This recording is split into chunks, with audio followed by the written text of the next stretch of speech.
ယနေ့1384ခုနှစ်ပြာသူလပြည့်ကျော်73ရက်2023ခုနှစ်ဇန်နဝါရီလ18ရက်ဗုဒ္ဓဟူးနေ့ညဓမ္မဒါနကုသိုလ်ရှင်များဖြစ်ကြသောနှစ်ဖက်မိဘများကိုရည်စူး၍ဦးတမောင်အေးဒေါခင်တန်းမြင့်ဩစတြေးလျနိုင်ငံမြစ်ကြီးနားမြို့နယ်ကွယ်လွန်သူဖခင်ကြီးဦးကျော်လင်းတနှစ်ပြည့်အားရည်စူး၍မိခင်ကြီးဂျော်ကြာနုကြည်အားအမှုထားလျက်မိုးအန်ငိမ့်ရတနာဆိုင်မိသားစုရန်ကုန်မြို့နယ်ကွယ်လွန်သူဦးရွှေမော်တင်အားရည်စူး၍ဇနီးဒေါ်ရွှေစင်ဖြူသားဦးကျော်စံလင်းဦးစံရဲမောင်သမီးပွင့်သူတင်မိသားစု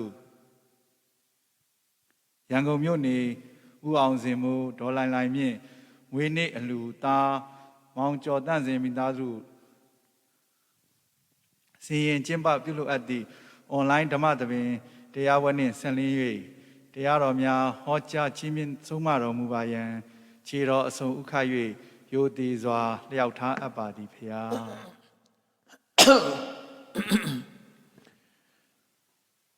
1384ခုနှစ်ပြာသူလပြည့်ကျော်13ရက်2023ခုနှစ်ဇန်နဝါရီလ10ရက်ဗုဒ္ဓ18ရက်ဗုဒ္ဓနေ့၌အွန်လိုင်းမှာဟောကြားအပ်သောမိသုံးပါးတရားဒေသနာတော်အဲ့တော့11တိအပုမိ11ပါးလို့ဆိုတာဆိုရှိတယ်အဲ့ဒီ11ပါးတော့မိတွေကအဓိက3မျိုးကိုဒီကနေ့နာယူမှတ်သားကြရအောင်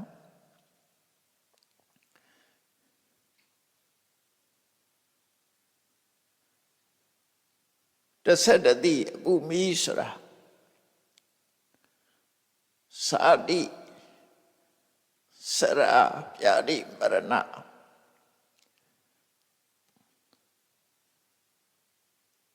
တောကပရိဒေဝဒုက္ခဒေါမနတဥပါယတရာဂဒေါသစာတိယေစရာမရဏယေစာတိစရာမရဏတောကပရိဒေဝဒုက္ခဒေါမနတဥပါယတပြီးတော့မှရာဂဒေါသမောဟအဲ့ဒါကိုပဲမိ11ပါးလို့မြတ်စွာဘုရားဟောတာဖြစ်တယ်နော်အဋိဋ္ဌပရိယယသုံးမှာ11တိအပုမိတို့ဤငြိမ်းအေးရာဆိုပြီးမြန်မာတွေမှာ3နှစ်ရှိကြတယ်ပေါ့နော်အဲ့ဒီမိတွေနဲ့ကြုံတွေ့ကြရတယ်ဆိုပါစို့လူဘဝရလာပြီဆိုလို့ရှိရင်ပထမဆုံးတွေ့ကြုံရတဲ့ဟာကစာတိပဲမွေးဖွားလာတာကိုဘာကြောင့်မိလို့ခေါ်ရလဲလို့ဆိုရင်မွေးဖွားခြင်းကြောင့်ကြုံတွေ့ရမယ့်ဒုက္ခတွေအလုံးစိတ်ဆင်းရဲရတာတွေကိုယ်ဆင်းရဲရတာအဲ့တော့စာတိမိလောင်လိုက်ပြီဆိုလို့ရှိရင်နောက်ဆက်တွဲတွေကအကောင်းမလာတော့ဘူးပေါ့နော်မွေးလိုက်တာနဲ့တပြိုင်နက်အလုံးဟာတာဝန်ရှိသွားတယ်ဘာတွေတာဝန်ရှိတော့ဆိုရင်ဘာတွေတက်ရောက်လာနိုင်တော့ဆိုရင်လူတယောက်ဟာလူလောကမှာမွေးလိုက်တာနဲ့တပြိုင်နက်လောကမှာတွေ့ကြုံရမယ့်ဒုက္ခတွေအတွက်သူကဆင်းသင်းဖြစ်သွားတယ်အကယ်၍မမွေးဘူးဆိုရင်ဒီဟာတွေကသူ့မှာဒါတွေရဖို့မရှိဘူးအဲ့တော့မွေးလိုက်တာနဲ့တပြိုင်နက်ဖြစ်လာမဲ့ဟာကဘာတော့ဆိုရင်အိုခြင်းပဲနောက်သေးခြင်းပဲစာတိဖြစ်လိုက်တာနဲ့တပြိုင်နက်အိုခြင်းနဲ့တာခြင်းသေးခြင်းဆိုတာရှောင်လွဲလို့မရတော့အဲ့တော့ရှောင်လွဲလို့မရတော့ကြည့်လိုက်မဲ့ဆိုရင်ဒါစိတ်ပူပန်စရာတွေဖြစ်တယ်ပေါ့ပူပန်စရာတွေဖြစ်တယ်ရှုပ်ခန္ဓာအနေနဲ့ပြောမယ်ဆိုလို့ရှိရင်လေမွေးဖွားလာပြီးတဲ့နောက်တဖြည်းဖြည်းအိုမင်းလာတာဟာစရမိရဲ့လောင်ကျွမ်းမှုလို့ခေါ်တယ်နုပြုံမှုတွေကပျက်စီးကုန်မီးလောင်တဲ့နေရာကြည့်လိုက်ပေါ့မီးလောင်တဲ့နေရာဟာမဲကြံရစ်တယ်ဘယ်နေရာမီးလောင်အယုတ်ဆိုးကြည်တံပြီးတော့မဲကြံရစ်တာ အဲ့လိုပဲလူမှာစာတိမီကစလိုက်တာဝေဖွားလိုက်တာနဲ့တပြိုင်နက်ဝေဖွားခြင်းကိုပဲဇာတိမီလို့ခေါ်ပြီးတော့ဝေဖွားလိုက်တာနဲ့တပြိုင်နက်ကိုယ်ဒုက္ခပြီးမှာပါတော့ဆိုစရာ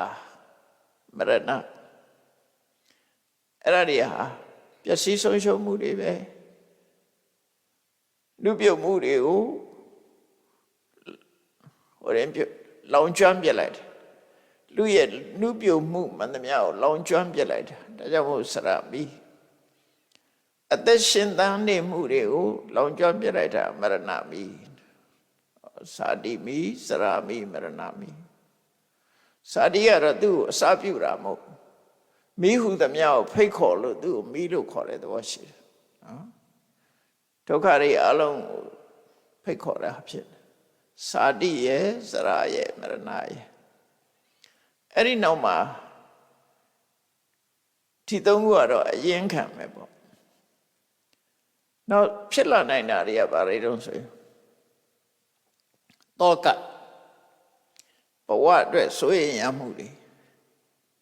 ဘဝနဲ့ပတ်သက်ပြီးဆက်သွယ်လာတဲ့ကိုယ်ခန္ဓာကိုယ်အတွက်လည်းကိုယ်အတွက်လည်းစိုးရိမ်ရတယ်ကိုယ်နဲ့ပတ်သက်တဲ့ပုဂ္ဂိုလ်တွေအတွက်လည်းစိုးရိမ်ရတယ်ကိုယ်ဆွေမျိုးသားချင်းတွေအတွက်လည်းစိုးရိမ်ရတယ်နောက်တစ်ခါကိုယ်ပစ္စည်းတွေအတွက်လည်းစိုးရိမ်ရတယ်ကိုယ်ချမ်းသာရေးအတွက်လည်းစိုးရိမ်ရတယ်ဆိုစိုးရိမ်စရာတွေအများကြီးတက်လာနော်ဘာလို့လဲဆိုရင်စိုးရိမ်နေဆိုတာပျက်စီးမှုနဲ့ကြုံတော့မယ်ဆိုရင်လည်းစိတ်ပူတယ်ကြုံနေရင်လည်းစိတ်ပူတယ်ကြုံပြီးတဲ့နောက်မှာလည်းစိတ်ပူတယ်လို့ပြောမှာဖြစ်တယ်အဲ့စိတ်ပူစရာတွေနဲ့တွေ့လိုက်တဲ့အခါမှာတောကဆိုတာဖြစ်တာဖြာသနာတရား၅ပါးဆိုတာရှိတယ်ယာတိဖြာသနာဆွေတွေမျိုးတွေပျက်စီးတယ်စိတ်ပူရတယ်ဘောဂဖြာသနာကိုယ်ပိုင်တဲ့ပစ္စည်းတွေအတွက်စိတ်ပူရတယ်ပစ္စည်းတွေပျက်စီးတယ်ဆုံးရှုံးတယ်ရောဂဖြာသနာယောဂရတယ်နော်ယောဂရခြင်းဟာဖြာသနာတစ်ခုပဲဘာပျက်စီးတာတော့ဆိုကျမ်းမာမှုပျက်စီးတာအဲ့ဒါကျမ်းမာရေးပျက်စီးသွားလို့ရောဂဖြာသနာလို့ခေါ်တာအဲ့ဒါလေဆိုရင်ရတာပဲဆိုရင်ကြတာပဲတောကဖြစ်ရနောက်တစ်ခါကျတော့သီလပျက်စီးတာသီလကတော့ပျက်စီးလို့ဆိုရင်တဲ့လူဆိုတော်တော်ရှားပါလိမ့်မယ်သို့တော့သီလပျက်စီးလို့ရှိရင်နောက်မျောလင်းချက်ဘဝတွေမှာကောင်းရသူတိမရောက်နိုင်ဘူးကိုကျင့်သီလပျက်စီးသွားလို့ရှိရင်မကောင်းတဲ့အကျိုးဆက်တွေလာတော့သူလည်းဆိုရင်ရပဲဒိဋ္ဌိပြဒနာအယူဝါဒအတွေးခေါ်တွေပျက်စီးသွားပြီဆိုရင်အဲ့ဒီအယူဝါဒပျက်စီးသွားမှုကိုအခြေခံပြီးတော့မကောင်းတာတွေဖြစ်လာမယ်မကောင်းတာတွေဖြစ်လာပြီဆိုရင်စိုးရင်ရတဲ့တောကဆာဖြစ်လာဒါကြောင့်ပြဿနာတရား၅ပါးကြုံလိုက်တာနဲ့တောကဆိုတဲ့မိကကိုယ်လောင်တော့တာပဲဒါမို့တောကဟာလည်းမိပဲနော်စာတိမိစရာမိပရဏမိတောကမိတောကမိလောင်တဲ့အခါမှာမထိန်နိုင်မသိနိုင်တဲ့အခါကျတော့အတန်ထွက်ပြီးတော့ပုံမှန်မဟုတ်တဲ့အတန်နဲ့လူတွေဟာမြည်တမ်းကြတယ်ငိုချွေးကြတယ်အဲ့ဒါကိုပရိဒီဝမိလို့ခေါ်တယ်ပုံမှန်အတန်မဟုတ်ဘူးတောကလွှမ်းမိုးထားတဲ့အတန်နဲ့ငိုတာအဲ့ဒါကိုပရိဒီဝလို့ခေါ်တယ်အဲ့တော့ပရိဒီဝစိတ်ကြောင့်ဖြစ်တဲ့အတန်မှပါလာတယ်သူကအတန်တွေမကောင်းတဲ့ငိုချွေးတဲ့အတန်ဒါပရိဒီဝမိနောက်တစ်ခုကဒုက္ခကာယကဒုက္ခကာယကဒုက္ခဆိုတာသွားကြိုက်တာတို့နားကြိုက်တာတို့ခန္ဓာကိုယ်မှာဖြစ်တဲ့နာကျင်မှုတွေတို့အဲ့ဒီနာကျင်ခံရခက်မှုတွေကဒါဟာဒုက္ခဆိုပြီးပဲဒါလည်းပဲစိတ်ကိုပူလောင်စေတတ်တာဖြစ်လို့ဒုက္ခစိတ်ထဲမှာမကြေမချမ်းဖြစ်နေတာထောမနတ အလိုမကျဖြစ်လို့စိတ်ထဲမှာမကြည်မကြမ်းစိတ်ခံစားမှုရှိနေတာအဲ့ဒါဒေါမနတဥပါယတဆိုတာဒေါသကြီးမားလွန်အားကြီးပြီးတော့စိတ်ပင်ပန်းနေတာဥပါယတအဲ့တော့စာတိစရာပရဏတောကပရိဒေဝဒုက္ခဒေါမနတဥပါယတရှစ်ခုနော်အဲ့ဒီမှာရာဂဒေါသမောဟဒီသုံးခုထည့်လိုက်တဲ့အခါကျတော့ဒီအကုသလမူလသုံးခုရာဂဒေါသမောဟသုံးခုထည့်လိုက်တဲ့အခါကျမိ30ပါးလို့ဖြစ်တယ်လောကမှာဘဝမှာလောင်ကျွမ်းစေတတ်တဲ့မိတွေအဲ့ဒါနဲ့ပတ်သက်ပြီးတော့မြတ်စွာဘုရားကဒီဣတိဝုဒ္ဒကပါဠိမှာမိ3ပါးဆိုပြီးတော့ဟောတာရှိတယ်အဲ့ဒီတုတ်လေးကိုဒီနေ့နားထောင်ကြည့်အောင်တယောမိဘိက္ခွေအခီယဟန်တို့မိဆိုတာ3ခုရှိတယ်ဒါတိသုတ်တန်အရာမှာ3မျိုးပဲဟောတာဗျာမိ30ပါးတဲ့ကရာဂဒေါသမောဟတာကိုပဲဟောတယ်နော်မိဆိုတာအဲ့တော့မိဆိုတာ3မျိုးရှိတယ်ဆိုတာဒါတင်စားပြီးတော့ပြောတဲ့စကားတင်စားပြီးတော့ပြောတာမိလို့ပူတဲ့အရာတွေပဲမိလို့ပူလောင်စေတတ်တဲ့အရာအယုတ်ဆိုးကြည်တန့်စေတတ်တယ်မိသည်လောင်တတ်တယ်လောင်ခံရလို့ရှိရင်လည်းအယုတ်ဆိုးကြည်တန့်ဖြစ်တယ်လောင်လဲလောင်တယ်လောင်တဲ့နေရာမှာအယုတ်ဆိုးကြည်တန့်ဖြစ်ကြရင်အဲ့ဒါ3မျိုးရှိတယ်တဲ့ကတမိတယောပဲ3ပါးလဲဆိုရင်ရာခေခိရာဂတိဟုသောမိဒေါသခိဒေါသဆိုတဲ့မိမောဟကိမောဟဆိုတဲ့မိလို့မိ3ပါးမိ3မျိုးဒါကြည့်လိုက်မယ်ဆိုလို့ရှိရင်ခုနစာတိမိတို့စရာမိတို့မရဏမိတို့ဆိုတာယုံနဲ့ပတ်သက်တာတွေအဲ့ဒါတောကဆိုတာကြတော့နန္တရားနဲ့ပတ်သက်တယ်ပရိဒေဝကရှုံနဲ့ပတ်သက်တယ်ဒုက္ခကနာနဲ့ပတ်သက်တယ်ဒေါမနတကလည်းနာနဲ့ပတ်သက်တယ်ဥပါယတကလည်းနာနဲ့ပတ်သက်တယ်အဲ့ဒီပဲဒေါမနတဆိုတာစိတ်ခံစားချက်ကိုပြောလိုက်တာအခုကကြတော့ဒေါသလို့ပြောတာဒေါသနဲ့ဒေါမနတအမြဲတမ်းတွဲနေတယ်ဒေါသဖြစ်ပြီဆိုရင်စိတ်ခံစားချက်မှုလာတယ်တောကဖြစ်တာလည်းစိတ်ခံစားချက်မှုပဲအဲ့တော့အဓိကအရင်ကဒေါသပဲဒေါသဖြစ်လို့တောကမီးတို့နော်ဒေါမနတမီးတို့လာတာအဲ့ဒေါသကိုပဲဥပါယတမီးလို့လည်းခေါ်တယ်အဲ့တော့ဒေါသရဲ့နာမည်တွေပဲဒေါသရဲ့သရုပ်တွေပဲဒေါသရဲ့ဒေါသနဲ့ပတ်သက်ပြီးတော့ဥပါယတရဲ့ဒေါသရဲ့ဥပါဒယတရဲ့ဒါတိုက်ရဲ့ဒေါသနဲ့ပတ်သက်ပြီးလာတာကြတော့တောကနဲ့ဒေါမနတအဲ့တော့ဒေါသနဲ့ပတ်သက်ပြီးမြတ်စွာဘုရားမိတွေဟောတာဗျာအဲ့ဒီမဲ့ရာဂနဲ့ပတ်သက်တဲ့မိမပါဘူးခုနပြောတဲ့ထင်မှာမိမပါသေးဘူးဒါကြောင့်မို့ဒါရာဂမိကသိတာသောကပရိဒေဝဒုက္ခဒေါမနတဥပါယတထဲမှာဒေါသနဲ့ပတ်သက်တဲ့မိတွေပါတယ်ရာဂနဲ့ပတ်သက်တာကြတော့ရာဂမိလို့ပဲပြောတယ်မောဟမိဆိုတာလေရှစ်ခုအုပ်စုထဲမှာမပါဘူးအဲ့တော့ပေါင်းလိုက်တဲ့အခါမှာလောကမှာတစ်တိအပူမီလူတွေကိုခုံတရေလည်းပျက်စီးစေတတ်တယ်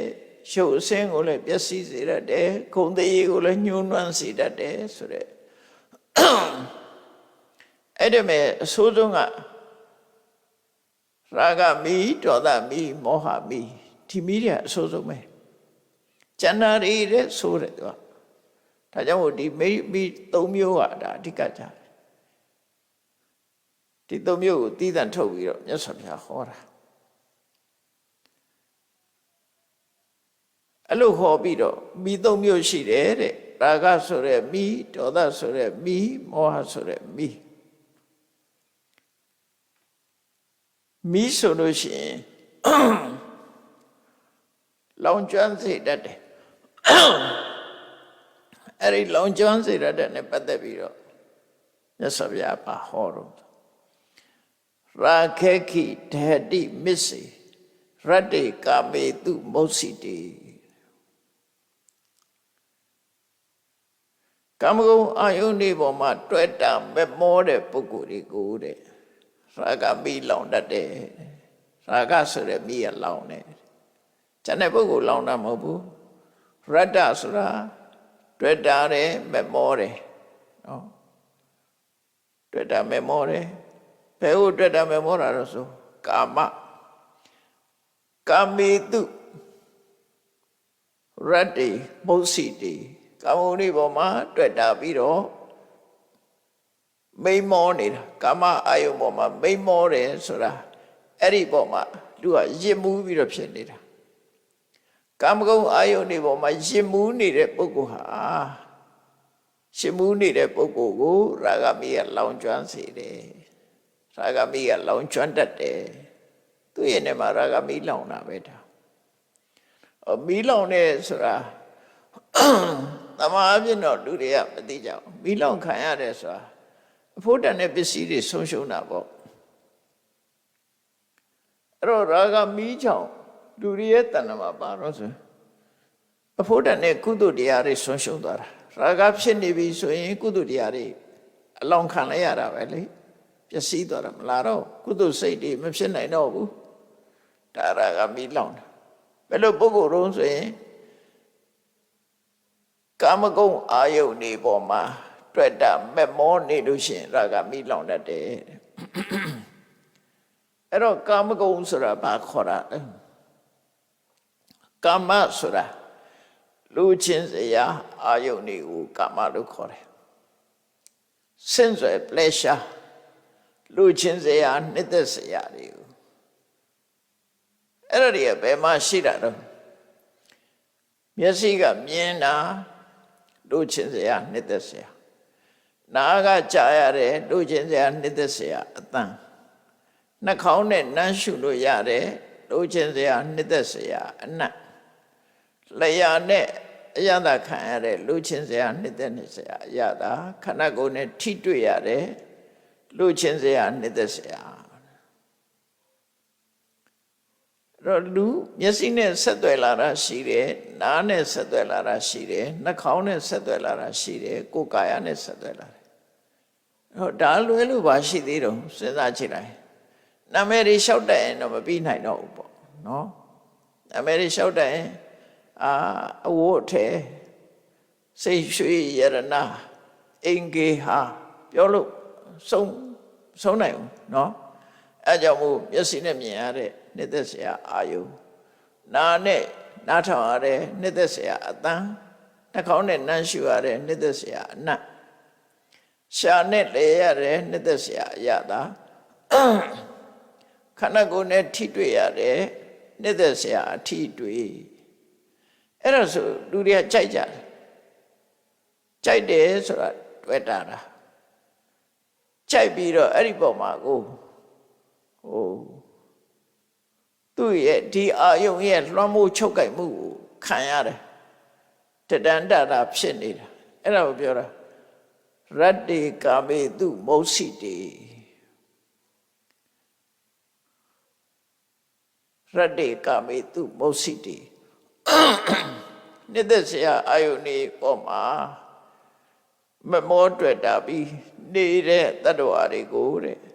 ရာခေခိတေတိရာဂမိရလောင်တယ်အဲ့တော့ဘယ်လိုလောင်တာတော့ဆိုရင်လူတယောက်ဟာဒီရာဂမိထကြွတောင်းညံ့နေတဲ့အချိန်မှာသူ့တဏ္ဍမှာကုသိုလ်စိတ်ဆိုတာမဖြစ်တော့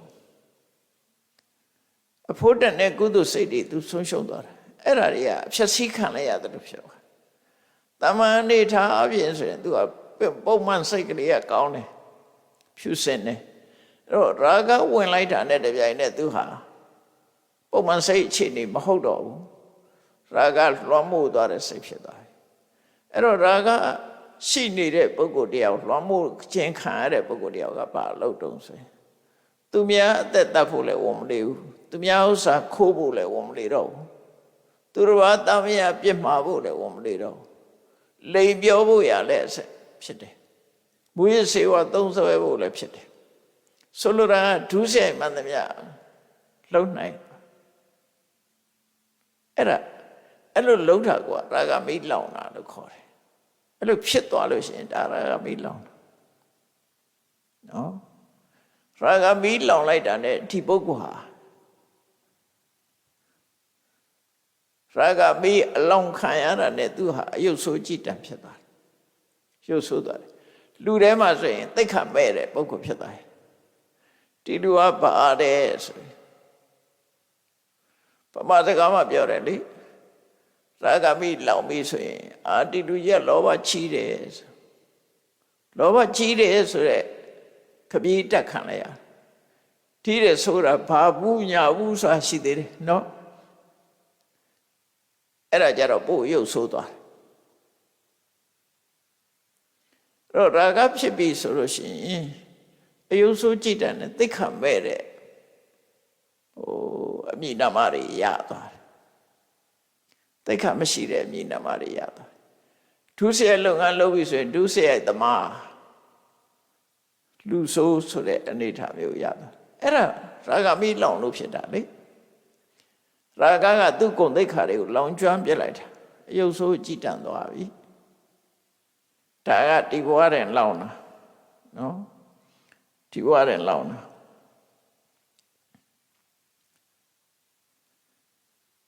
အဲ့ဒီမီးလောင်နေတာကိုမငြိမ့်သက်ဘူးဆိုလို့ရှိရင်နောက်ဘဝမှာလည်းပဲငရဲမီးလောင်တာခံရတယ်တိရစ္ဆာန်ဘဝရောက်တာခံရတယ်ပြိတ္တာဘဝမှာဒုက္ခခံရတယ်ဒုက္ခမီးရဆက်လောင်မှာအကြရာဂမီးလောင်တဲ့အချိန်မှာမငြိမ့်သက်လိုက်ဘူးဆိုရင် तू ကဆက်လောင်သွားနော်ဘဝမှာဆက်လောင်သွားနိုင်အဲ့တော့မြတ်စွာဘုရားကဒါလေးဟောတယ်ရာဂခိဓတိမစ္စေရတ္တိကာမေတုမုတ်စီတေကာမေတုလိုချင်စရာအာယုန်တို့၌ရတ္တိဆွဲမဲ့နေကြတဲ့မုတ်စီတေတွေ့ဝေမိန်မောပြီးတော့နေကြတဲ့မစ္စေတရဝတေကိုရာဂခိရဟတိရာဂမိကလောင်လိုက်တယ်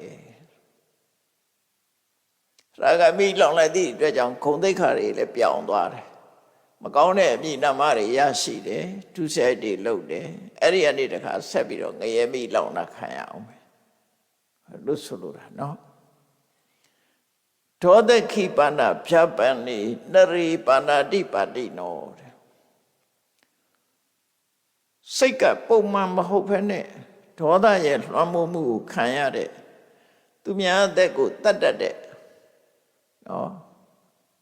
လူသတ္တမတရဝါတွေကိုတပ်ဖြတ်တဲ့သူများအသက်ကိုနော်တစ်စက်ကလေးမှအကျဉ်းတရားမရှိတဲ့ပုဂ္ဂိုလ်တွေကြတော့ဒေါသမိလောင်တာတဲ့အဲ့တော့ဒေါသမိကသူများအသက်တတ်မှဒေါသမိရဲ့လို့မဟုတ်ဘူးစိတ်ဆိုးတယ်စိတ်တူတယ်ဆိုတဲ့ပုဂ္ဂိုလ်တွေဟာဒေါသမိလောင်တာပဲဒေါသမိလောင်လိုက်လို့ရှိရင်သိတာလိုက်တယ်ဒေါသဖြစ်လိုက်တာနဲ့လူရဲ့မျက်နှာအရဲတက်လာမျက်လုံးတွေနီးလာတယ်အသားတွေဆက်ဆက်တုံလာတယ်ပါးစပ်ကနေမငဆဆဲရီတိုင်းထွာလာတယ်မပြောသင့်တဲ့စကားတွေပြောလာတယ်မပြောရဲတာတွေပြောလာတယ်အဲ့ဒါဒေါသမိလောင်တယ်လို့ခေါ်တယ်နော်အဲ့တော့ဒေါသမိလောင်လိုက်တဲ့ပုဂ္ဂိုလ်ကလည်းအယုတ်ဆိုးကြည်တံသွားတာပဲလူကုန်သိက္ခာဆိုတာမရှိတော့ဘူးလောင်ခံလိုက်ရပြီသူ့ရင်ထဲမှာရှိတဲ့စိတ်ကောင်းနှလုံးကောင်းတွေအကုန်ဖြည့်ဆည်းခံလိုက်ရတယ်ဒါကြောင့်မို့သူ့ကိုလည်းဒေါသကိုလည်းမီးလို့ပြောတာနော်စိတ်ကောင်းနှလုံးကောင်းတွေအကုန်သွားပြီမရှိတော့ဒါကဒီဘဝလက်ရှိဘဝအဲ့ဒီကနေဆက်လက်ပြီးတော့ငရဲရောက်ရင်တော့တကယ်ကိုလောင်ခံရတဲ့ဒုက္ခတရိစ္ဆာန်ဘဝပြိတ္တာဘဝတွေမှာလည်းလောင်ခံရမယ်အဓိကအပြင်ဒေါသမီးအဆိုးဆုံးလောင်တာကဒေါသထွက်ပြီးတော့သူများအသက်ကိုတတ်တဲ့ဖြတ်တဲ့ပုဂ္ဂိုလ်တွေကိုဒါကဒေါသမီးကလောင်နေတဲ့မောဟခိပဏတမ္မှုနေရိယဓမ္မေအာကောဝိတေ ဘုရားရဲ့အဆုံးအမတရားတွေပေါ်မှာသိနာလဲခြင်းမရှိတဲ့အမှန်တရားနဲ့ပတ်သက်ပြီးတွေးဝေးနေတဲ့ပုဂ္ဂိုလ်တွေကိုမောဟမီးကလောင်တယ်အဲ့တော့မောဟမီးလောင်နေဆိုတာဘယ်လိုလောင်တာလဲမောဟမီးလောင်နေတဲ့ဆိုတဲ့ပုဂ္ဂိုလ်တယောက်ဟာခုနလိုဒေါသကြီးတာလည်းမဟုတ်ဘူးလောဘဖြစ်တာလည်းမဟုတ်ဘူးမောဟမီးလောင်ပြီဆိုရင်လှုပ်တဲ့နာနဲ့မလှုပ်တဲ့နာ तू မသိဘူးမသိုံနဲ့မကဘူးမလှုပ်တဲ့နာကိုလှုပ်တဲ့တယ်လို့ထင်တယ်လှုပ်တဲ့နာကိုမလှုပ်တဲ့ဘူးလို့ထင်တယ်တော့မလှုပ်တဲ့နာကိုလှုပ်တဲ့နဲ့ထင်ပြီးတော့လှုပ်လိုက်တော့ပြဿနာတက်တယ်လှုပ်တဲ့နာကိုမလှုပ်တဲ့ဘူးဆိုပြီးမလှုပ်ဘဲနေလိုက်တဲ့အခါကျတော့အကျိုးတွေဆိုးရုပ်သွားတယ်အဲ့ဒါမောဟမီးလောင်တယ်လို့ခေါ်တယ်ဩမောဟမီးကရင်ရင်လေးပဲလောင်သွားတာလောင်မှမသိလောင်သွားတာလှုပ်သမျှပြောသမျှစကားလှုပ်သမျှအလုပ်တွေဟာကိုယ်ကာဖြစ်တယ်အဲ့ဒါမောဟမီးမလှုပ်တဲ့နာတွေလှုပ်ကိုယ်ကာဖြစ်တယ်လှုပ်တဲ့နာမလှုပ်ရင်လည်းအကျိုးတွေပျက်စီးတယ်ဘဝမှာဆုံးရှုံးနစ်နာမှုတွေနဲ့သွားတယ်အမှန်တရားကိုမသိဘူးမောဟမီးလောင်ပြီဆိုရင်အမှန်တရားကိုမသိဘူးဒီစကားပြောတဲ့သလားမပြောတဲ့ဘူးလားပြောလိုက်တယ်ပြဿနာတက်တယ်ဒီအလုပ်လုပ်တဲ့သလားမလုပ်တဲ့ဘူးလားမသိဘူးပြဿနာတက်တယ်သူ့အလုပ်ကပြဿနာတွေဖြစ်လာတယ်ပြဿနာဖြစ်လို့ဒါတွေဖြေရှင်းရတာနဲ့ပဲသူဟာသွားရောဘဝမှာအဲ့ဒါမောဟမီးလောင်တယ်လို့ခေါ်တယ်နော်တရားကိုလည်းမသိဘူးအဲ့တော့ရာဂမီးကတွေ့တာတတ်မဲ့တတ်တဲ့ပုဂ္ဂိုလ်တွေကိုလောင်ပြီးတော့ဒေါသမီးကတော့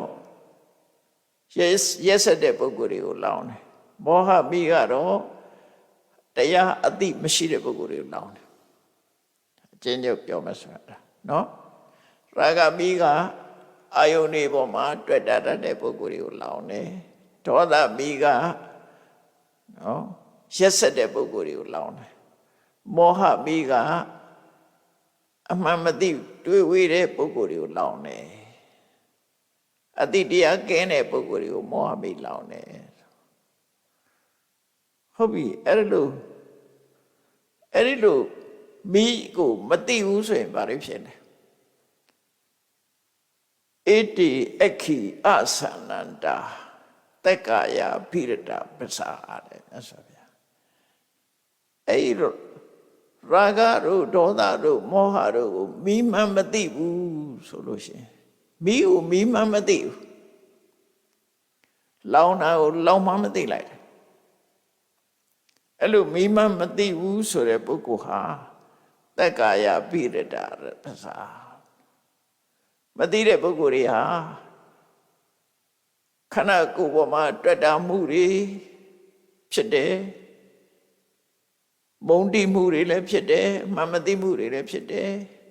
ရထားတဲ့အခြေအနေတစ်ခုပေါ်မှာတွေ့တာခြင်းမုန်းတိခြင်းအမှန်မသိခြင်းဆိုတာတွေပေါ်မှာသူဟာတဝဲလဲလည်းဖြစ်နေ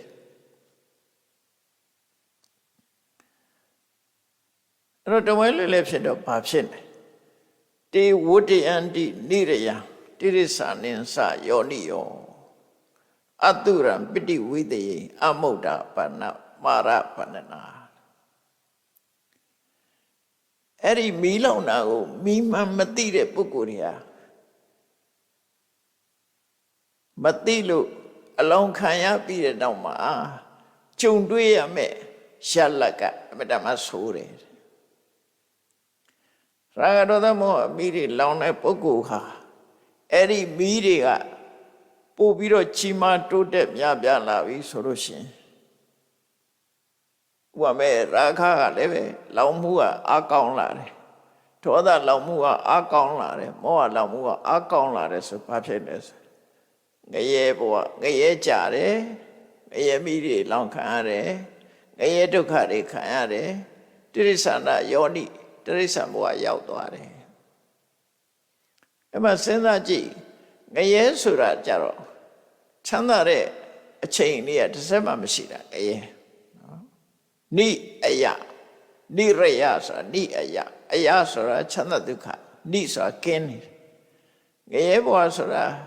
တစ်စက်လေးမှချမ်းသာဒုက္ခမရှိတဲ့နေရာ ချမ်းသာဒုက္ခကင်းကွာနေတဲ့နေရာတိရိစ္ဆာန်ကြတော့တိရိစ္ဆာန်ဘဝဆိုတာလုံခြုံမှုမရှိဘူးအညမညခါရိကအချင်းချင်းသတ်စားကြတယ်ဒုဗ္ဗလခါရိကအားနေတဲ့အကောင်ကိုအာကြည့်တဲ့အကောင်ကအနိုင်ကျင့်သတ်စားတယ်ဒီကောင်တစ်ကောင်သတ်စားနေတာတိရိစ္ဆာန်ဘဝလုံဒီထဲကလူတွေကလည်းသတ်စားသေးတယ်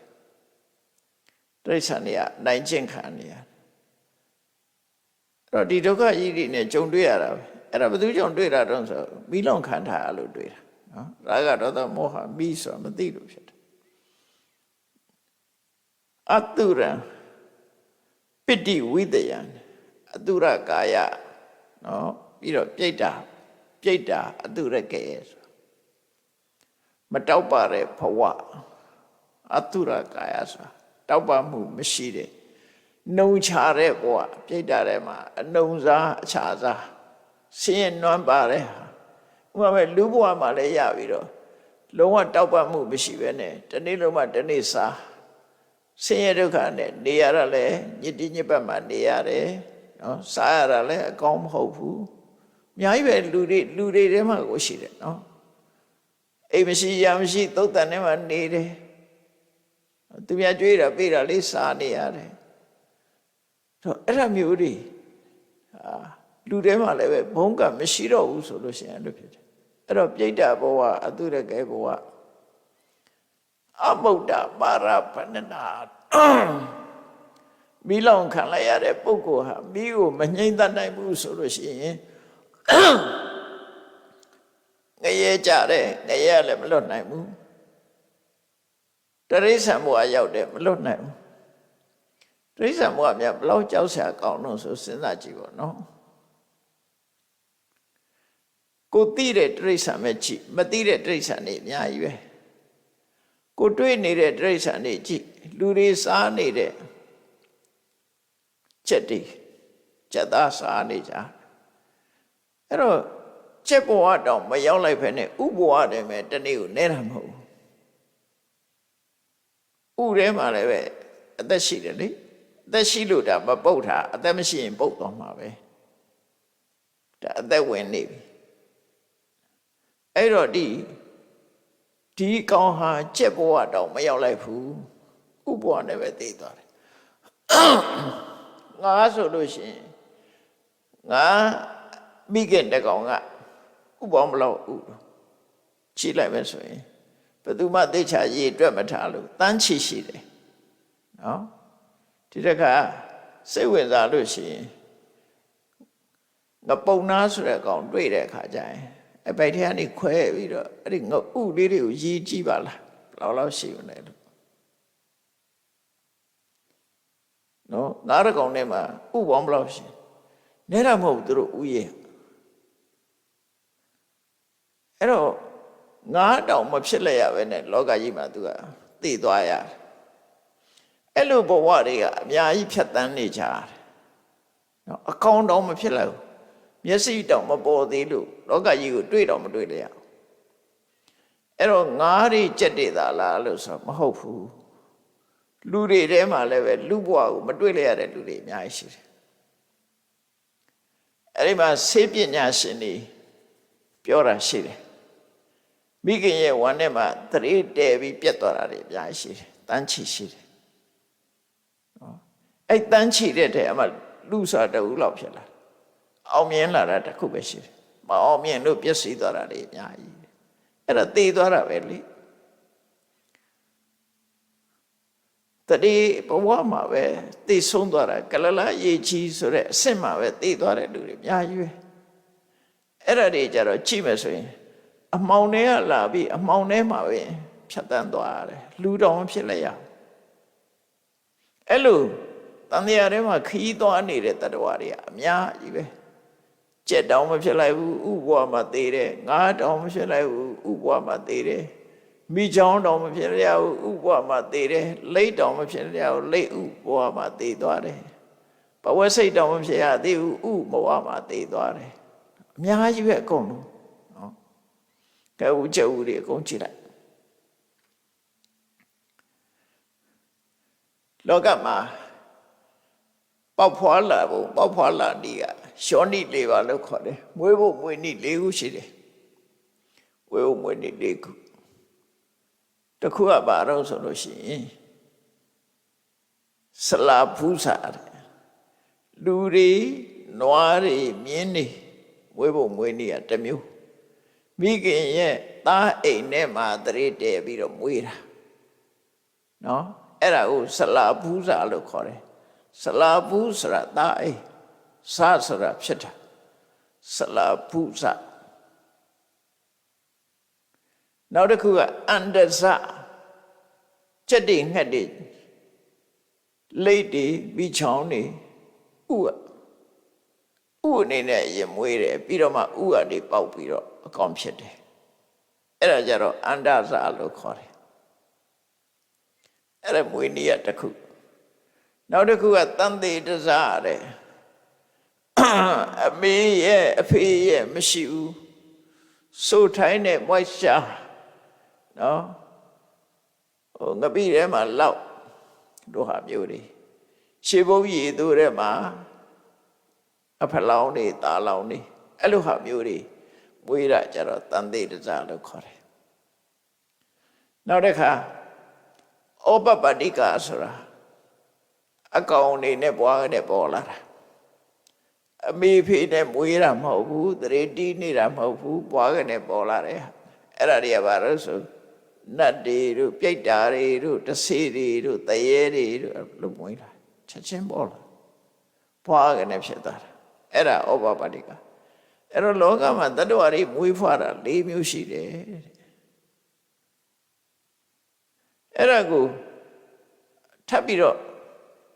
လူတွေဟာဘယ်နှမျိုးနဲ့မွေးတယ်လဲဆိုလို့ရှိရင်ကဗျာလေးရှေးဆရာတော်ကြီးတွေရေးထားတဲ့ကဗျာလေးရှိတယ်ဘုံမစိုးဖြတ်ကျွန်းနဲ့နေစာငရဲရွာတစ်တာဥပပတ်ဘုံမစိုးနတ်မတပါဘုံမစိုးဖြတ်ကျွန်းနဲ့နေစာဘုံမစိုးဖြတ်ကျွန်းနဲ့စာဘုံမစိုးနတ်မတပါတခြားနတ်တွေနော်ဘုံမစိုးနတ်ကတော့လူတွေမွေးတယ်လို့မွေးတယ်လေတရေတဲ့ပြီးတော့မွေးတာဘုံမစိုးနတ်ကဘုံမစိုးဖြတ်ကျွန်းနဲ့ဘုံမစိုးမတပါတော့နတ်တွေဘုံမစိုးနတ်မတပါအထက်နတ်တွေပေါ့နော်ကျွန်းနဲ့နေစာဆိုတာနေစာမတဏိကပြိတ္တာဆိုတာမိတရေတကူလုံးမိတောင်နေတာသို့မဟုတ်မိအိုးကင်းကြီးကိုရွက်နေတယ်လို့ထင်ရတယ်မိတရေအဲ့ဒါတွေကဘုံမစိုးဖြတ်ကျွန်းနဲ့နေစာငရဲရွာအဲ့ဒီနေစာမတဏိကပြိတ္တာလည်းပဲဟိုလူလို့မမွေးဘူးသူကတောင်းမို့ကျွန်းနဲ့နေစာနတ်အလုံးသည်ပွားကနေပေါ်ပြီးဥပပတ္တိကနဲ့မွေးတာနေစာမတဏိကပြိတ္တာလို့ခေါ်တဲ့မိတရေမျိုးတွေကလည်းပဲပွားကနေမွေးတာငရဲရွာငရဲကြတဲ့သရဝါတွေကလည်းပဲပွားကနေမွေးတာဩပပတ္တိကတစ်မျိုးတည်းပဲရတယ်လို့ဆိုလို့တယ်ဘုံမစိုးဖြတ်ကျွန်းနဲ့နေစာငရဲရွာတစ်တာဥပပတ်ဘုံမစိုးမတော်သောနတ္တိပြမာတွေ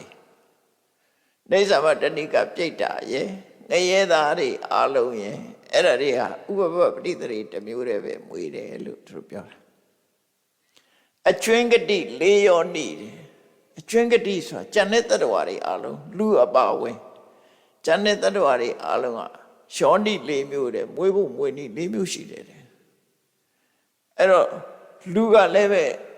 တော့ရှားပါတာသာရှားပါတာလူတွေမွေးတာလည်းပဲ၄မျိုးရှိတယ်ပြောတာဩပပတ္တိကဆိုပွားကနေဖြစ်တဲ့လူရှိတယ်နော်တန်သေးရဇဆိုပြီးတော့အညိကိုဆွဲပြီးတော့ဖြစ်တယ်လူရှိတယ်မြန်မာရာဇဝင်ထဲမှာဝေတုဝတိ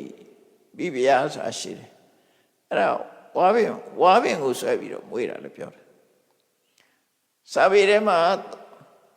ပောက္ခရတတိပုံနာဆိုရင်ကြာထဲမှာမွေးတာဘဒုမဒေဝီဆိုတာကြာဝင်ထဲမှာမွေးတာတော့အမေမရှိဘူးဖေမရှိဘူးကြာတဲ့ကအစိုးထိုင်ထဲမှာသူဖြစ်လာတာအဲ့ဒါတန်တိတစားလို့ခေါ်တယ်ဗမာတွေကတော့တန်တိသူလို့ခေါ်ကြတယ်တ န်တေသူလို့ခေါ်တယ်တော့အမပါဠိတို့ဘာလို့ဆိုရလဲစိန်စမာနတို့အမပါဠိတို့ဆိုတာတဲ့ပင်မှာမွေးတာလို့သူဆိုတယ်အဲ့ဒါတွေကလည်းမွေးပုံမွေးနည်းမတူတာအဲ့တော့လူတွေမှာဥပပမွေးနည်းနဲ့မွေးတာရှိတယ်တန်သေးရစမွေးနည်းနဲ့မွေးတာရှိတယ်အခုရိုးရိုးမွေးတဲ့ဆလာပူဇာတဲ့ရှိတယ်ဥကနေမွေးတဲ့လူသားလည်းရှိတယ်တဲ့ကိန်းရဥကနေပြီးတော့လူမွေးတာရှိတယ်နခါဥကနေပြီးတော့လူမွေးတာရှိတယ်ဒါကတော့သမိုင်းထဲမှာပဲရှိနေရှိနိုင်တယ်ဆိုတာရှားပါတာလေရှိနိုင်တယ်လို့ပြောတာရှိလည်းရှိခဲ့တယ်ပေါ့အဲ့တော့အကျွင်းကတိ၄ယောနိဆိုတာကျန်တာတွေအကုန်လုံးကဒီယောနိ၄ပါးနဲ့မွေးဖွားနိုင်တယ်လို့ပြောတာအဲ့တော့တတ္တဝါတွေဟာအဲ့လိုလောကကြီးမှာဖြစ်လာတဲ့ပုဂ္ဂိုလ်တွေဟာအမုဒ္ဒမာရဗန္နနာကိရိတာရဲ့နှောင်ဖွဲ့ကသူတို့လွတ်သွားတာမရှိကြဘူးတဲ့သူဆိုလို့တယ်အဲ့ဒါနဲ့ပတ်သက်ပြီးတော့ဟုတ်ပြီရာဂမီလောင်တဲ့ပုဂ္ဂိုလ်တွေနဲ့ပတ်သက်ပြီးတော့မြတ်စွာဘုရားရာဂမီလောင်နေလို့ရှိရင်နော်ဘဝနောက်တော့မကောင်းဘူးငရဲ့တိရစ္ဆာန်ပြိတ္တာမှာရှောင်းနိုင်တယ်ဒေါသမီလောင်ရင်လည်းငရဲ့တိရစ္ဆာန်ပြိတ္တာအခုထုရိပုံတွေရောက်တယ်မောဟမီလောင်လို့ရှင်လည်းထုတ်တူပဲငရဲ့တိရစ္ဆာန်ပြိတ္တာအဲ့ဒီဘုံဘဝတွေကမလွတ်နိုင်ဘူးတဲ့ဒါဖြင့်အဲ့ဒီရာဂမီးကိုညှိမ့်တတ်ရမယ်မညှိမ့်တတ်နိုင်လို့ဆက်လောင်ရင်ဒီဒုက္ခတွေကြောက်ရမယ်သူတို့ဆိုလို့တယ်နော်အဲ့တော့မြတ်စွာဘုရားတရားဟောတာပြည့်စုံတယ်သူကရာဂမီးကိုညှိမ့်တတ်တဲ့နိဗ္ဗာန်ပေးတာရာဂမီးလောင်တယ်လို့ပြောတာမဟုတ်ဘူးထွက်ပေါက်ပါပေးထားတာအိတ်စစ်ဆိုတာရှိတယ်မလားနော်ရာဂမီလောင်ခံနေရတဲ့ပုဂ္ဂိုလ်ကထွက်ပေါက်မရှိဘဲနဲ့အမြဲတမ်းလောင်ရမယ်ဆိုရင်တော့ဒါအတဘာဝမကြောက်ဘူးလေတော့ရာဂမီလောင်နေလို့ရှိရင်ညှိမ့်သက်ပြီးတော့ထွက်ပေါက်ဆိုတာရှိတယ်အဲ့ဒီထွက်ပေါက်ကိုပေးတယ်မြတ်စွာဘုရားယေသရတ္တိဋ္ဌိဝယုတ်တာသမ္မာသမ္ဗုဒ္ဓသာသနေတေနိဗ္ဗာပင်တိရာခဲခိနိစ္စံအတုပတင်ကြီးနောမြတ်ဗုဒ္ဓရဲ့အဆုံးအမမှာနော်ရာဂမီးကိုငြိမ့်တတ်တဲ့ဤရှိတယ်တဲ့တွေ့တမှုတွေများလာလို့ရှင်ဘာနဲ့ငြိမ့်တတ်ရမလဲဥပမာလူကိုတွေ့တာတယ်လူဆိုတာအမျိုးမှုတွေ့တာတယ်အမျိုးမတော်ရင်လည်းတွေ့တာတယ်တုံးနဲ့တူတွေ့တာတယ်ကြားနဲ့မနဲ့တွေ့တာတယ်အဲ့လိုဖြစ်လာလို့ရှိရင်ဘာနဲ့ငြိမ့်တတ်ရမလဲဆိုအတုပတင်ညာပွားပြီးတော့ညှိမ့်တတ်ပါတဲ့လူရဲ့ခဏမှာမတက်မတက်ယွန်းစဝဲတွေကိုစဉ်းစားပြီးတော့ကိုတတ်မဲ့တဲ့တဏှာကိုလျှော့ချပါလို့ပြောတာနောက်တစ်ခုကအနိစ္စတင်ညာဒီမှာတော့အနိစ္စတင်ညာကိုမဟောဘူးမြတ်စွာဘုရားကအတုပတင်ညာနဲ့ပွားပါအတုပတင်ညာဆိုတာမတင်တယ်ဘူးဆိုတဲ့ဟိုစိတ်ထဲမှာစွဲနေအောင်မှတ်ထားဖို့သူဆိုလို့တယ်ဟုတ်တာပေါ့လူစရမနဲ့အေးရတာပြီဆိုရင်တန်ရှင်းလုပ်ကြတယ်လေအဲ့တော့အေးရထားတဲ့အတိုင်းနေလို့ရမှာမရဘူးအေးရထားတဲ့ပုံစံအတိုင်းနေကြည့်ပါလားတစ်ပတ်လောက်ကိုယ်တော်မှပဲရှင်စရာဖြစ်လာမှာနော်အေးရထားတဲ့ပုံစံအတိုင်းဘာမှမလုပ်တဲ့ရိတ်လည်းမချိုးနဲ့မျက်နှာလည်းမသိနဲ့ဒီတိုင်းနေအတုပါလားသူပါလားစင်ကြယ်လားမစင်ကြယ်ဘူးလားဆိုတွေ့ပါတော့လူတွေတန်ရှင်းနိုင်လို့သာတူကြတဲ့သွားလို့ရတာတန်ရှင်းနိုင်လို့အကြည့်တန်ရှင်းတော့ရိုးရိုးတန်ရှင်းလို့မရဘူးသူကကာဘလို့ရသေးတယ်ကာဘလို့ရတယ်ဆိုတာရေမွေးဆွတ်ရတယ်အမွေးနန္တာအသုံးပြုရတယ်ဒါတွေနဲ့ကာဘလို့ထားအမှန်လူကမွေးတာမဟုတ်ဘူးနန္တာတွေကမွေးတာအဲ့ဒါလူကမွေးတဲ့ထင်နေကြတခါထပ်ပြီးတော့ illusion ဖြစ်တာလူရဲ့ခန္ဓာကိုယ်ကမွေးတဲ့အရာတစ်ခုမှမရှိဘူးနော်အဲ့ဒါကာဘလောက်ထား အဲ့ဒီကာမမလုတ်ဖဲနဲ့မူရင်းကိုသိအောင်စိတ်ထဲမှာဆွဲနေအောင်မှတ်ထားတာအတုပတင်ညာ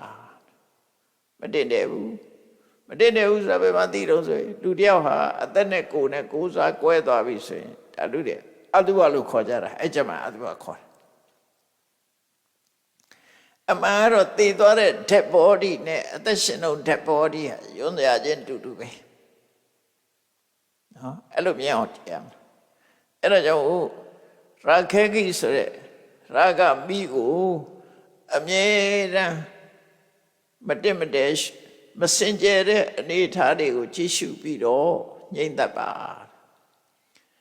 မြတ်စွာဘုရားကမာဂဏိပုံနာကြီးကိုပြောလိုက်တဲ့စကားချီပေါ့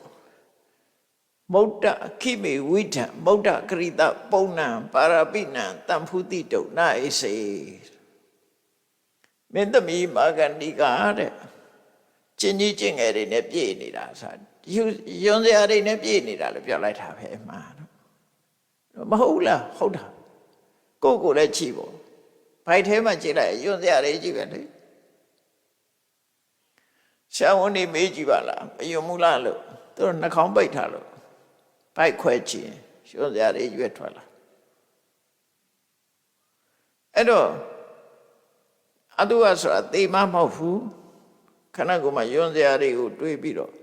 ရာဂမဖြစ်အောင်ကာကွယ်ရမယ်ရှော့ချရမယ်လို့သူပြောတာနော်ပစ္စည်းပေါ်ကြတော့အနိစ္စတင်ညာနဲ့ရှော့ချတွေ့တာမှုကနှစ်ခုရှိတယ်လူကိုတွေ့တာရရှိတယ်ပစ္စည်းကိုတွေ့တာရရှိတယ်ပစ္စည်းကိုတွေ့တာရကြတော့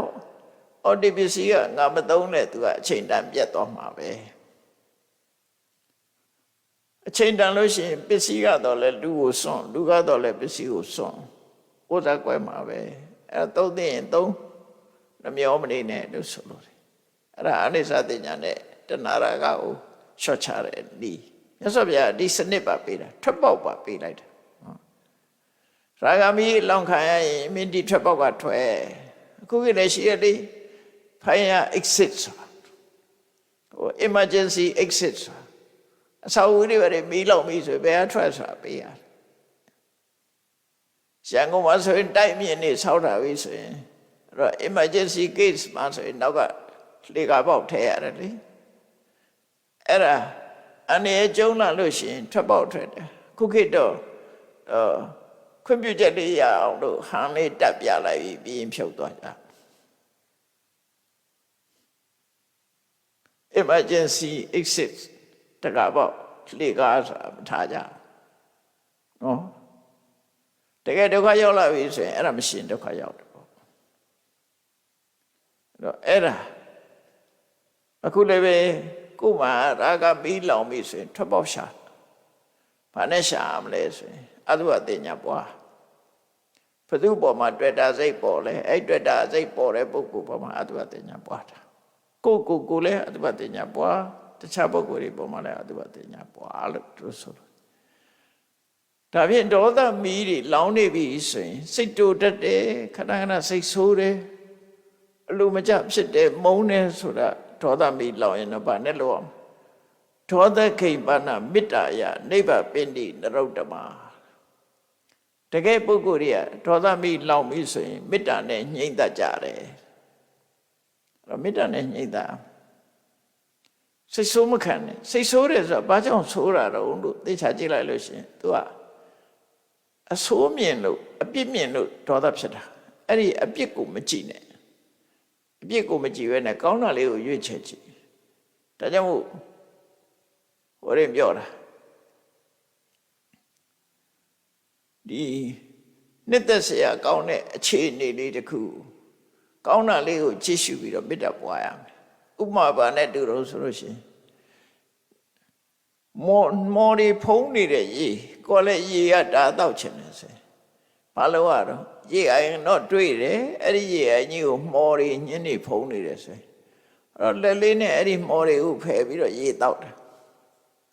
အဲ့ဒါလိုပဲလူတွေဆိုတာခုံတဲ့အပြစ်နှစ်ခုရှိတယ်အဲ့တဲ့အပြစ်ကိုအသာလေးဖယ်ထားပြီးတော့ကောင်းကွက်ကလေးတွေကြည့်ပြီးတော့မေတ္တာပွားရမယ်လို့သူပြောတာအပြစ်ကိုမကြည့်နဲ့ကောင်းတာလေးရှာကြည့်ပြီးတော့မေတ္တာပွားအဲ့ဒါဒေါသဆိုတဲ့မိကို မေတ္တာနဲ့ပဲငြိမ့်သက်ရမယ်တို့ဆိုလို့ပဲနော်ဒါပြင်မောဟမိကြတော့ဘာနဲ့ငြိမ့်သက်မလို့ဆိုမောဟကိပ္ပနာပညာယယာယံနိဗ္ဗေဒခာမိနိမောဟမိကြတော့ပညာနဲ့ပဲငြိမ့်သက်ရမယ်အဲ့တော့ပညာရအောင်ကဘာလို့ရလဲတရားနာရမယ်စပ်ဖတ်ရမယ်မြတ်စွာဘုရားဟောထားတဲ့တရားတွေကိုဆင်ញင်သုံးသပ်ရမယ်အဲ့ဒါတွေကမောဟမိအတွက်အဖြေတွေပဲမသိတာမေးတယ်စွန်းစမ်းတယ်ဆင်ញင်သုံးသပ်တယ်အဲ့ဒါမောဟမိရှားရန်နိဗ္ဗေဒခာမိနိဆိုတကယ်ကို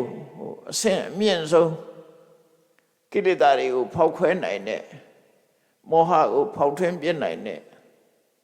အရတ္တမေဆိုတဲ့အတိညာရသည့်ထီအောင်ကြိုးစားပြီးတော့အဲ့ဒီပညာနဲ့ပဲမောဟမိကိုငြိမ့်တတ်ပါလို့ပြောတာအဲ့တော့မောဟမိကပညာနဲ့ပဲငြိမ့်တတ်ရမယ်အမှန်သိအောင်ကြိုးစားပြီးငြိမ့်တတ်ရမယ်တေနိဗ္ဗပိတဝနိပကရတ္တိန်တိဝမတ္တန္တိတာအတေတံပရိနိဗ္ဗန္တိအတေတံဒုက္ခမစ္စကုံအဲ့လိုရာဂမိလည်းညှိမ့်တတ်လိုက်တယ်ဒေါသမိလည်းညှိမ့်တတ်တယ်မောဟမိလည်းညှိမ့်တတ်တယ်နေရောညပါမိလောင်ကြမှုတွေအကုန်လုံးညှိမ့်နိုင်ပြီဆိုလို့ရှိရင်အတေတံပြိနိဗ္ဗာန်တိဘာမှအကျွင့်ကြံမရှိအောင်အပူဆိုတာမရှိတော့အလုံးငြိမ့်သွားတယ်အတေတံဒုက္ခမစ္စကုံဆင်းရဲဒုက္ခဟူသမျှကိုလည်းပဲကျော်လွှားနိုင်တယ်အရိယတတဝိတခုနောသမ္မပညာသမ္မထဉ္ညာယပဏိတာသာတိခယမပညာယနာခိသန္တိပုဏ္ဏဘောအဲ့ဒီလိုမြင့်မြတ်တဲ့အသိဉာဏ်တစ်ခုရရှိလာတဲ့ပညာရှိပုဂ္ဂိုလ်တွေဟာမှန်ကန်တဲ့အသိတရားတွေနဲ့သာတိဒုက္ခကုန်ရရတ္တမေရတ္တဖို့ဆိုတဲ့အစင်မြင့်တဲ့တရားကိုသိသွားပြီဆိုလို့ရှိရင်တော့တဲ့နာခိသန္တိပုဏ္ဏဘောနောက်ဆုံးကြတော့အလုံးကိုချုပ်လိုက်တာတော့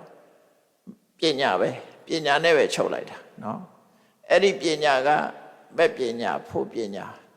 မဲ့လေးပါးနဲ့တွဲလာတဲ့ပညာဖို့လေးပါးနဲ့တွဲလာတဲ့ပညာအဲ့ဒီအသိပညာနဲ့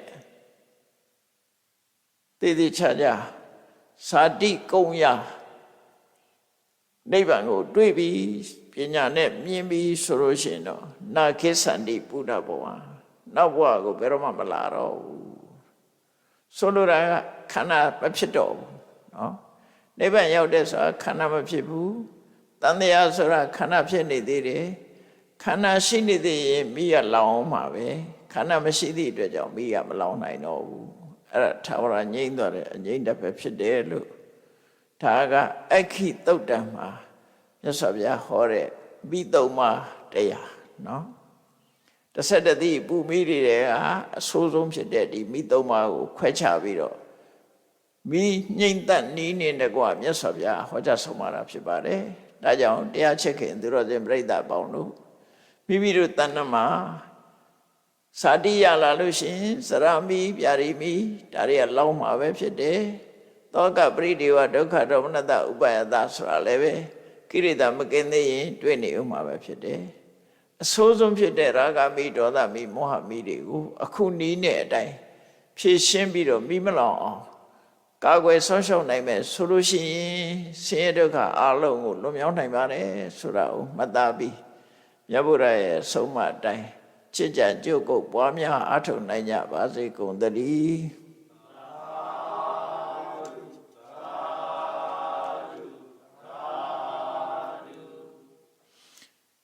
ရှိစေချာရှင်ဖေယ